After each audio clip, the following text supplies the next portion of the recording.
미국 대학이 중국 방문학자 15명을 퇴출시켰습니다. 자금을 지원하는 중국 정권과의 연계가 드러났기 때문입니다. 노스텍사스 대학교에서 근무하던 중국 방문학자 15명이 미국에서 추방당했습니다.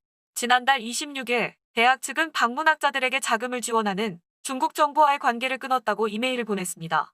같은 날 연구원들의 비자도 취소됐다고 현지 언론은 보도했습니다. 한 트위터 사용자는 온라인의 학자들이 이메일, 서버 및 기타 자료에 접근할 수 없다고 게시했습니다.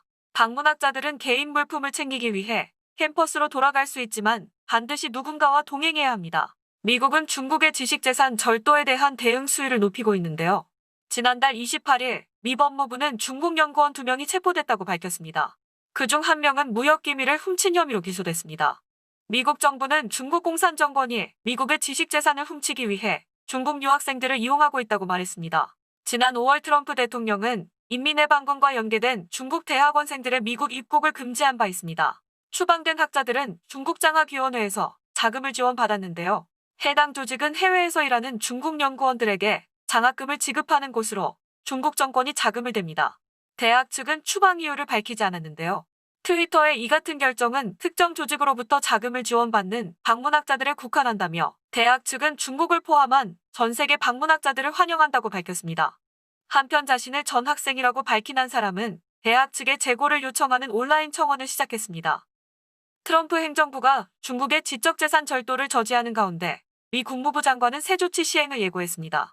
마이크 폼페이오 미 국무장관은 트럼프 대통령이 중국 국민과 학생들의 지적재산 절도를 방지할 방법을 모색하는 중이라고 밝혔습니다. DC 라디오 쇼와의 인터뷰에서 폼페이오 장관은 중국 공산당은 수천억 달러에 달하는 지적재산과 미국 일자리 수만 개를 훔쳤다고 말했습니다. 그들은 사이버 수단을 이용해 정보를 훔치거나 연구 현장에서 활발히 근무하는 사람들로부터 정보를 훔쳤습니다. 폼페이오는 이전 행정부가 이에 눈을 감았다고 지적하며 트럼프 대통령이 처음으로 진지하게 문제를 대했다고 말했습니다.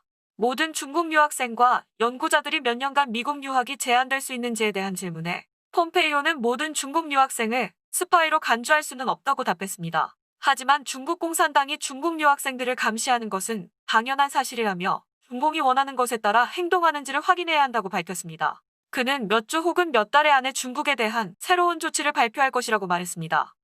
중국 연구원 2명이 중국행 항공편에 오르기 전 연방당국에 체포됐습니다.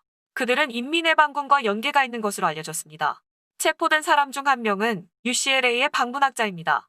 그들은 FBI 수사를 방해하기 위해 고의적으로 증거를 파괴한 혐의로 기소됐습니다. FBI는 지난 7월부터 비자 사기 혐의로 그들을 수사하기 시작했는데요. 민감한 정보를 인민의 방군에 넘겼을지도 모르는 혐의도 있었습니다. 그들은 LA 주재 중국 영사관과 접촉한 적이 있는지 질문을 받았을 때 관리에게 거짓을 증언한 것으로 알려졌습니다. 하지만 전화 기록과 이메일과 기타 증거를 통해 그들이 전 세계로 중국에 돌아갈 수 있는지 영사관에 요청했음이 드러났습니다.